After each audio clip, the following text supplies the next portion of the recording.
ನಮಸ್ಕಾರ, ನಾನು ಲಹರಿ. ಬೆಳಗ್ಗೆ ಎದ್ದ ತಕ್ಷಣ ABC ಜ್ಯೂಸ್ ಕುಡಿದು ಬ್ರೇಕ್ಫಾಸ್ಟಿಗೆ ಇಡ್ಲಿ ಮಾಡಿ ರೆಡಿಯಾಗಿ ದೇವಸ್ಥಾನಕ್ಕೆ ಹೊರಟ್ವಿ. She is my mom. And ನಂಗೆ ಚೆನ್ನಾಗಿ ನೆನಪಿದೆ, ಫೌಂಡೇಶನ್ ಜಾನ್ ಅಟೆಂಪ್ಟಲ್ಲಿ ಪ್ರತಿ ಪೇಪರ್ ಎಕ್ಸಾಮ್ ಬರೆಯೋಕ್ಕೂ ಮುಂಚೆ ಎಲ್ಲರೂ ಕ್ಯಾಂಪಸಲ್ಲಿ ಕೂತ್ಕೊಂಡು ರಿವಿಷನ್ ಮಾಡ್ಕೊತಿದ್ರೆ, ನಾನಂತೂ ಇಯರ್ಫೋನ್ಸ್ ಹಾಕೊಂಡು ಕ್ಯಾಂಪಸಲ್ಲಿ ಕೂತ್ಕೊಂಡು ರಿವಿಷನ್ ಮಾಡ್ದಿರ ಹನುಮಾನ್ ಚಾಲೀಸ ಕೇಳ್ತಿದ್ದೆ. ದೇವಸ್ಥಾನದಲ್ಲಿ ಇವತ್ತು ಯಾರೋ ಒಂದು ಹುಡುಗ JCB ಬೇಕು ಅಂತ ಹಠ ಮಾಡಿ ತೆಗೆಸ್ಕೊಂಡ. ಮನೆಗೆ ಬಂದು ಲಂಚ್ ಮಾಡಿ ರೆಸ್ಟ್ ಮಾಡಿ ಸಂಜೆ ಟ್ಯೂಷನ್ ಮಾಡೋಕೆ ಕೂತಿದ್ದು. ಇವತ್ತು ಹೆಂಗಾಗೋಗಿತ್ತಂದರೆ, all those kids either they had to circle, tick or fill the blank, ಅಷ್ಟೇ ಕೆಲಸ ಇದ್ದಿದ್ದು. ನನಗಂತೂ ಕ್ವೆಶನ್ಸ್ ಬರ್ಕೊಟ್ಟು ಸಾಕಾಗೋಯ್ತು. ಇವತ್ತು ದಿನ ಆ್ಯಕ್ಚುಲಿ ಚೆನ್ನಾಗಿದೆ, ಯಾಕಂದರೆ ಐ ರೀಡ್ ಬುಕ್ಸ್ ಅಲ್ವಾ.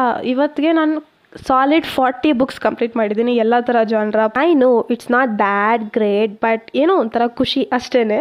ಇವತ್ತು FM ಓದೋಕ್ಕೆ ಸ್ಟಾರ್ಟ್ ಮಾಡಿದೆ, ಇವತ್ತೇ ಶುರು ಮಾಡಿದ್ದು. ಫ್ಯಾಕಲ್ಟಿ ಹುಡ್ಕೋಷ್ಟಲ್ಲಿ ಸಾಕಾಗೋಗುತ್ತೆ. YTಲಿ ಹೊಸ ಬುಕ್ ಸ್ಟಾರ್ಟ್ ಮಾಡಿದೆ ಇವತ್ತು, ಅನ್ಟೇಮ್ಡ್ ಅಂತ. Thanks for watching, bye.